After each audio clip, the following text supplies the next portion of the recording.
eu convido você agora para acompanhar uma conversa muito interessante que a presidente do Instituto Ressoar, Ionice Silva, teve com Júlia Barani, formada em psicanálise pela Sociedade Brasileira de Psicanálise Integrativa, para falar sobre um tema que desperta muita curiosidade, a psicopatia. Acompanhe comigo. Olá, Renata. Hoje eu tenho o prazer de receber aqui no estúdio do Ressoar a doutora Júlia, que ela é formada em psicanálise, ela é uma psicanalista e especialista num assunto que eu acho que não é de conhecimento de todas as pessoas, ou pelo menos as dúvidas que as pessoas têm e que ela hoje vai nos esclarecer. Nós vamos falar sobre o tema psicopatia, que infelizmente é uma situação que acontece do cotidiano de todas as pessoas e que nem sempre a gente tem esse conhecimento. Então, eu queria agradecer a sua presença aqui, doutora, dizer que a gente está muito feliz de te receber e poder levar esse conhecimento ao nosso público. Eu agradeço o convite, ainda mais que fiquei sabendo dos objetivos e das ações que vocês têm no Ressoar, eu me sinto honrada. E realmente esse assunto do qual eu vou falar, poucos conhecem realmente. E o Superasas é o grupo do qual eu faço, que eu formei, né, para tratar desse assunto, recebe quase que diariamente pedidos de ajuda. Então isso nos mostra o quão importante é, principalmente, informação do que é isso. Sim, e foi pensando nisso que nós tivemos a intenção de trazê-lo aqui, porque a gente conheceu o seu trabalho, a gente viu, principalmente o Superasas, que dá a oportunidade para as pessoas receber essa informação. E isso tem um elo, tem uma conexão forte com o nosso trabalho aqui no Instituto Ressoar também. Então, a gente queria muito que hoje a gente pudesse levar para as pessoas que estão passando por isso, sim, ou que já passaram, que sofreram, né? Sim. Com um psicopata do cotidiano, que eu vou te fazer uma pergunta agora, para que a senhora comece a falar. Como é que a gente identifica um psicopata? Pouca gente sabe que a psicopatia existe no meio de nós. No mínimo 3% da população. Alguns pesquisadores falam que são 5%. É muita gente. Isso significa o quê? Num grupo de 30, tem um. Poderá ter um, né? E como é que nós identificamos? Pelos efeitos na vítima. Porque o próprio, ou a própria, tem mulher também, eles agem de forma muito dissimulada. Eles se parecem com uma pessoa normal. E é isso que torna tão difícil, inclusive depois da vítima, mostrar que ela é vítima. As pessoas não acreditam. Imagina, essa pessoa tão boníssima, tão inteligente. Você deve estar alucinando, você deve estar louca. Essa frase, por exemplo, eu recebo muito no meu consultório. Né? Você deve estar louca. E a pessoa se sente louca mesmo. Então, o indício é você começar a sofrer nesse relacionamento sem entender muito bem por quê. Agora, Júlia, como é que caracteriza um psicopata? Porque isso tudo que você falou, ele age dessa forma, mas como é que a gente identifica? Essa é a grande pergunta, né? Entre tantas pessoas, por que existe uma pessoa que não é doente? No CID-10 é classificado como transtorno de personalidade. Não é psicose. Psicose é quando a pessoa é louca, né? E a diferença entre transtorno de personalidade e loucura é que o louco, ele alucina, ele não tem uma relação normal com a realidade. Então, é um transtorno de personalidade, só que no caso da psicopatia, seria um exemplo, que eu gostei de um exemplo que eu vi. É como se a pessoa nascesse sem um braço. Isso. Então, ela tem uma falha. Isso. Explica pra gente como funciona. Esse transtorno de personalidade, que não é doença, inclusive às vezes é chamado por alguns pesquisadores de loucura moral, não é doença, ele apenas não tem senso moral. Ele finge ter, mas não tem. E o que é um senso moral no ser humano? É quando ele desenvolve ligação com outro ser humano. Um psicopata não tem empatia, ele não se liga. Não tem vínculo. Não Nem com cria, filho? nem com filho. Ele não tem amor, é isso? Não. E é um assunto que a gente até falava anteriormente, que pessoas esclarecidas, muitas pessoas falam, mas não, psicopata é só o serial killer, aquele bandido que mata em série, com requinte de crueldade e tudo mais. E a gente falava que é só quem foi vítima de ou está sendo vítima de que é o nosso assunto hoje, por isso a gente está aqui, para ajudar essa pessoa que está passando por isso, ou já passou e não sabe como sair disso. Eu queria que a senhora falasse sobre isso. Quem está envolvida hoje, para ela saber. Então, quer dizer que o que eu estou passando é isso? Isso? Por favor. Então, antes de entrar mais nisso, eu quero dizer o que distingue o psicopata de todos os outros transtornos. É a crueldade. Ele faz porque ele tem prazer de machucar o outro. E isso começa a transparecer no relacionamento. Você enxerga isso já na segunda ou na terceira fase do relacionamento, você começa a perceber essa crueldade e você mesma não acredita que você está vendo isso. Né? Então, na segunda fase, quando a vítima já está no papo, né, ele começa a cercar a vítima de todos os lados para ter controle sobre ela. Se casar com ela, assinar um papel, é uma forma que ele possa controlá-la, porque é o que ela quer, ele faz. Ele casa com a pessoa. Né? E a pessoa se sente no dever de servir esse marido ou essa esposa. Né? Ele começa a tirar todo o sistema de apoio que a pessoa tem. Ele Afastar ganha essa dos vítima. amigos. A primeira coisa é que ela se apaixona por ele. Sim. A paixão é avassaladora. Porque apareceu a pessoa... O príncipe encantado. O príncipe encantado. Então, a primeira coisa que uma vítima precisa desconfiar é muito bom para ser verdade. Isso não é normal. É muito perfeito para ser verdade. Muito perfeito. Ser humano normal não é perfeito. Então, essa é a primeira dica que eu dou. Se é bom demais, desconfie. Depois, eles pegam por tudo, né? Emocionalmente, pelo sexo. Eles são parceiros sexuais maravilhosos. Você nunca experienciou isso na vida. E por quê? Bem, primeiro, porque eles praticam bastante. Né? E não é só com você, eles praticam com quem aparecer na frente, eles querem e eles praticam. Só que você não sabe que você está sendo traída desde o primeiro dia. Eu tenho casos de pessoas que têm 3, 4 famílias, uma não sabendo da outra. Meu Deus. Tá? Filhos. Né? E não precisa ter só família, ele pode ter vários casos. Né? Viaja, meu bem, eu preciso viajar. Você cuida das nossas coisas? Cuido a pessoa, né? A outra pessoa. Enquanto isso, ele está visitando a outra. E não deixa transparecer isso. Né? Ou as outras. Né? Sim.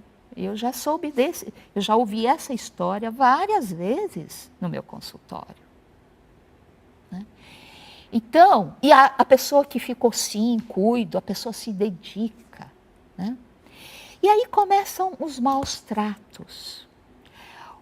Nessa terceira fase, e o abusador ou a abusadora mostra que está insatisfeito com você.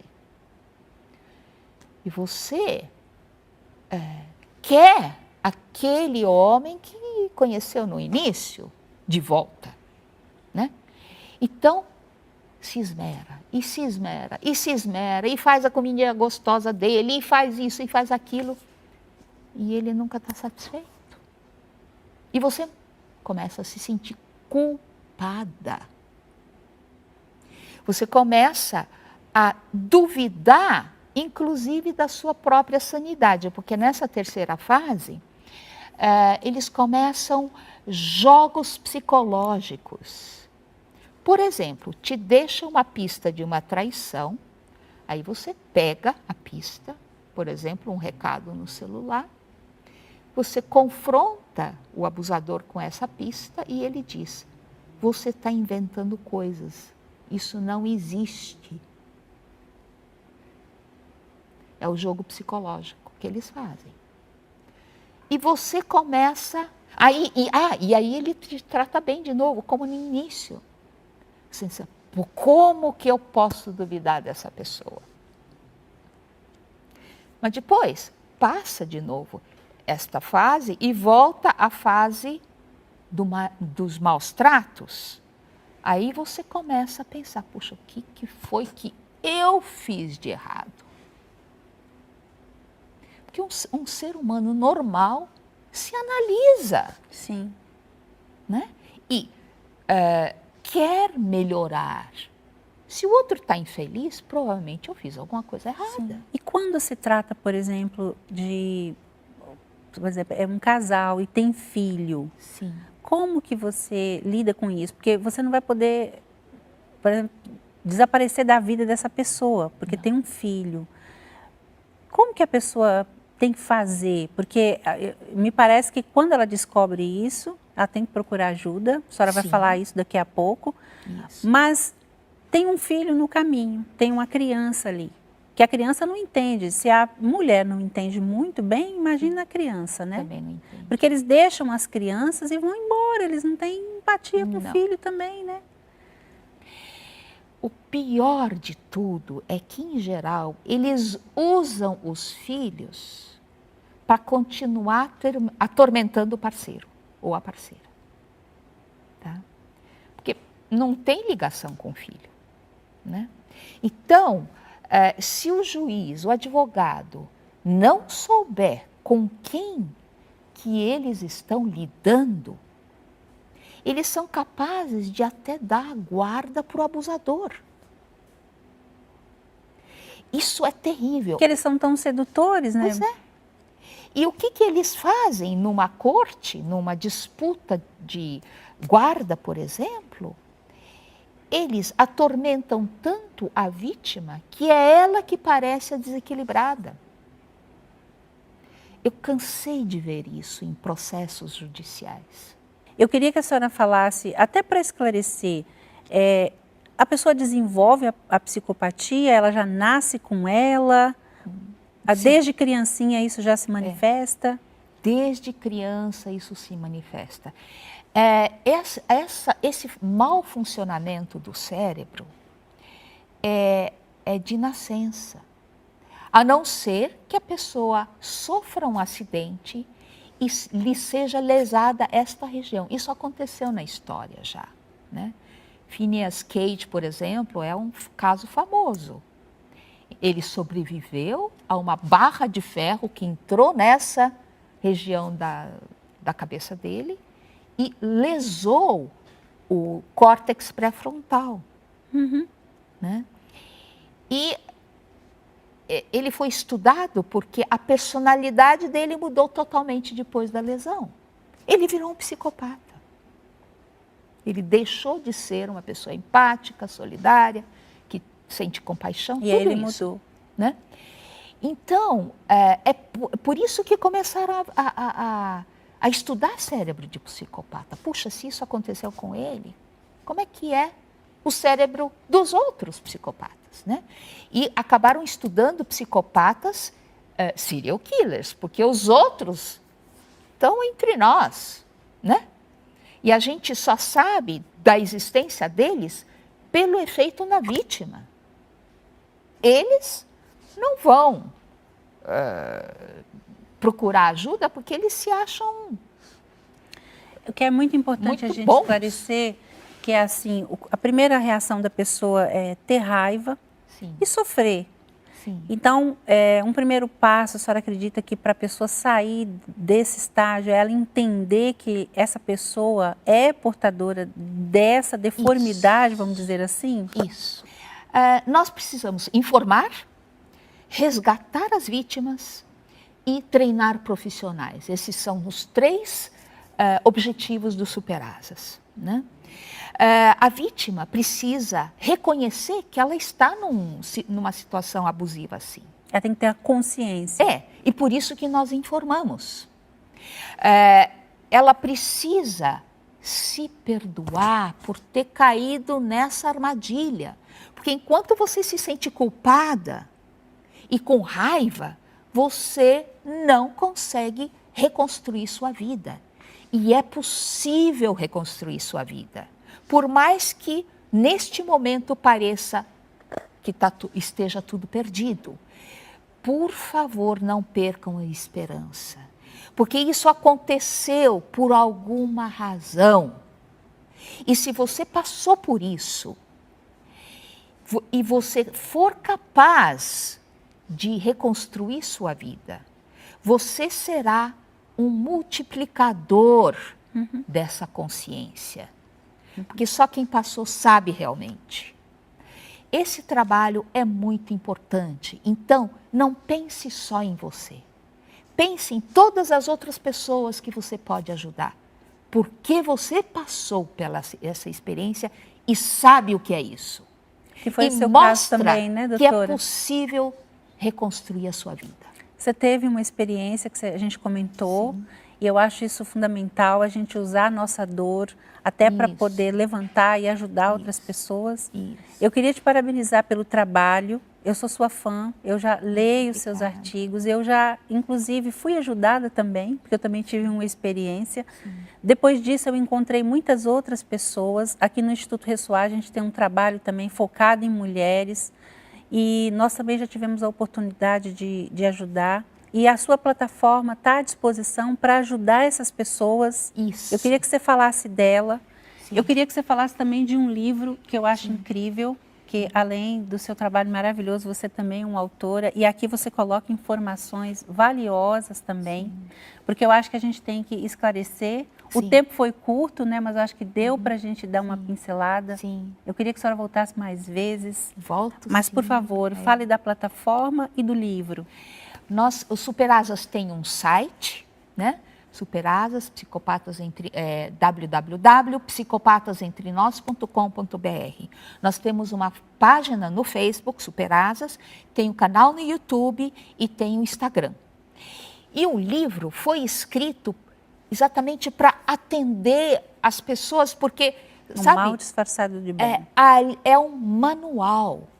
Você vai entender o que aconteceu com você e vai ter recursos para sair dessa armadilha. Está no livro.